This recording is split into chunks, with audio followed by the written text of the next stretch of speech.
Les marchés financiers avec IG Markets, CFD Trading. Bonjour, c'est Gilles du site boursicoté.com. Voici l'analyse technique des principales paires de devises du marché Forex, ainsi que l'analyse de l'or et du pétrole pour les matières premières. Nous sommes le vendredi 9 décembre 2011 et aujourd'hui donc sur l'euro-dollar, nous sommes finalement dans la continuité ici du mouvement baissier qui avait permis une sortie d'un précédent trend baissier. Donc on voit que nous continuons dans cette zone. On avait essayé de mettre en évidence hier un scénario dans lequel on était porté ici par une zone de support que je vous ai indiqué, avec une cassure et puis avec zone ici de pullback qui aurait pu enclencher donc une phase baissière. Bon, cette phase a été invalidée puisque nous sommes revenus sur la même zone de cotation. Donc se rapprocher ici de cette zone des 1,3420 qui est une zone de résistance intermédiaire, et puis nous avons oscillé ensuite entre les 1,3350 pour la plupart des cotations et 1,3420 pour atteindre la soirée.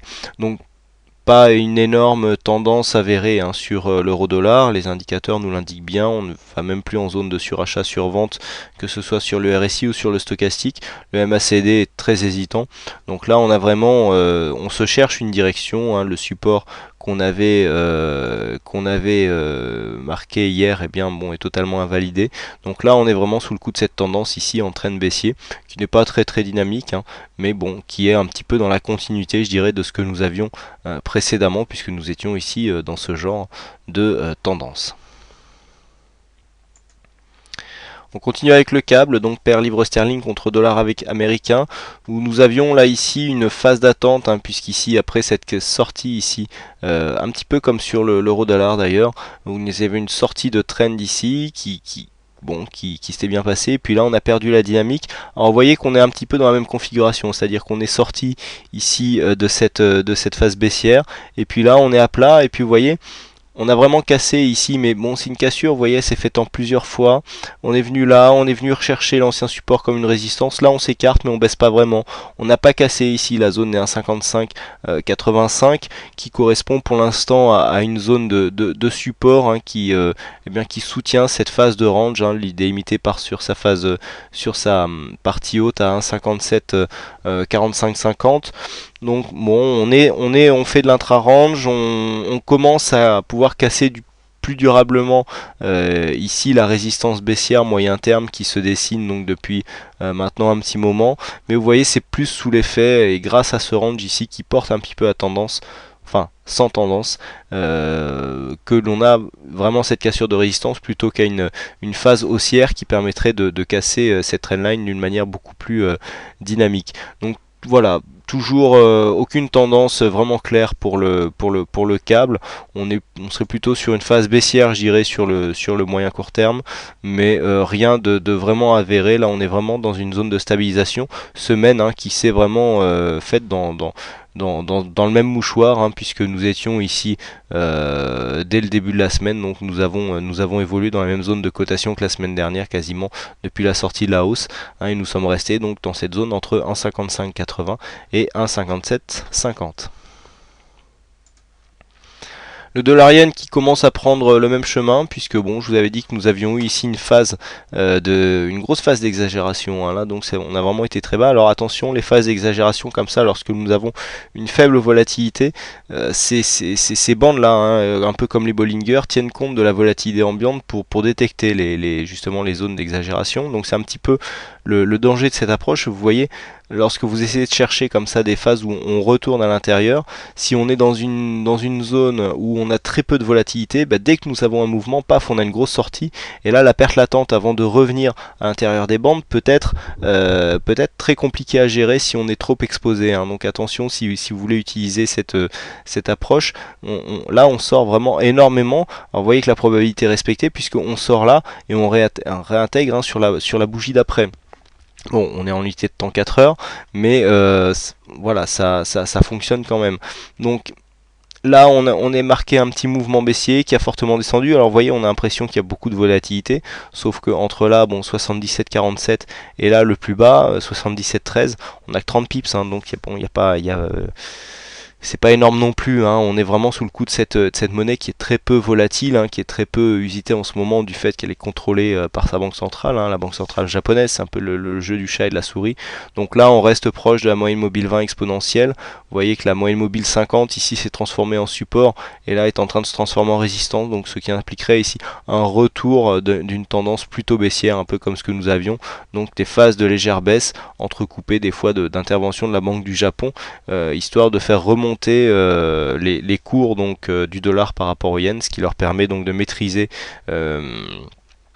leur monnaie, donc le yen ne monte pas trop, ce qui pénaliserait l'exposition hein, du Japon, qui est un pays fortement industrialisé et qui compte sur ses exportations, hein. C'est bien pour ça que la banque du Japon contrôle un petit peu cette monnaie pour éviter justement que le Japon ait trop de difficultés à exporter ses produits. Donc là voilà, on retrouve ici une tendance où on est flat, légèrement baissier. Bon, c'est un peu dans la continuité de ce que nous avons ces dernières semaines. Au niveau de l'or, stabilisation aussi, puisque nous remarquons que suite à la forte baisse ici qui a été enregistrée hier, bon, on est venu ici rechercher le support dans la nuit, et puis là on a oscillé entre 1705 et 1722 dollars l'once aujourd'hui, donc toute petite tendance. Alors ce qu'on peut remarquer, c'est que la moyenne mobile 20 exponentielle ici s'est posée comme une résistance du mouvement, donc est-ce que ça pourrait impliquer une reprise de phase baissière, hein? Vous voyez qu'on était à la hausse ici, la moyenne mobile 20 normalement donne des bons points d'entrée ou de sortie, enfin des bons points d'entrée sur les entrées en tendance, hein. Vous voyez que là si on rentre sur la moyenne mobile 20 exponentielle pour jouer la hausse, c'est pas trop mal comme point d'entrée. Certains sur le site savent comment je les utilise et en général ça donne des bons résultats. C'est un petit indicateur tout simple qui est pas dur à paramétrer et dont tout le monde peut se servir d'une manière assez facile et qui a encore bien marché aujourd'hui, notamment sur le CAC.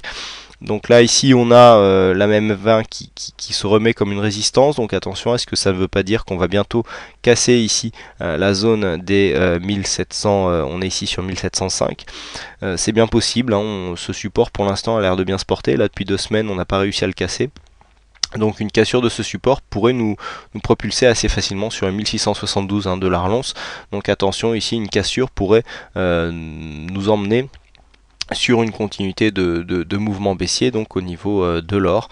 Bon, très peu de tendance à définir. Vous voyez qu'on est capé ici à la hausse par une zone qui va de 1750 à 1760 dollars l'once. On a ici cette résistance baissière hein, qui a été tracée sur ces plus hauts. Vous voyez qui est toujours significative. Donc pour l'instant, entre vraiment cette zone des 1670 et la semaine prochaine, donc des 1750, que l'on retrouvera le principal des cotations dans la journée. Enfin, on termine donc avec le pétrole, le WTI brut léger américain. Donc tout ça pour dire que nous sommes aussi dans une relative stabilité, hein, puisqu'après la chute que nous avons constatée hier, eh bien on a oscillé aujourd'hui entre deux zones techniques. On n'est pas venu toucher ici la zone des 97,25 et ni non plus cette zone-là, mais on s'en est vraiment approché fortement. Donc ici la zone des 99,10 qui a été approchée. Bon ben voilà, suite au mouvement ici technique que nous avons. Alors ce que nous pouvons remarquer, c'est que nous avons une dynamique baissière qui est en train de se mettre en place, hein, puisqu'on a ici des mouvements de consolidation très faibles, avec des mouvements donc dynamiques en tendance très forts, avec ici phase de consolidation beaucoup plus hésitante, bien marquée ici par les indicateurs. Donc pour l'instant là, retournement, bon, on pourrait revenir chercher la moyenne mobile 20 exponentielle, encore une fois pour une entrée en tendance. Vous voyez, hein, même sur l'or, là sur cette phase dynamique, ça a assez bien marché.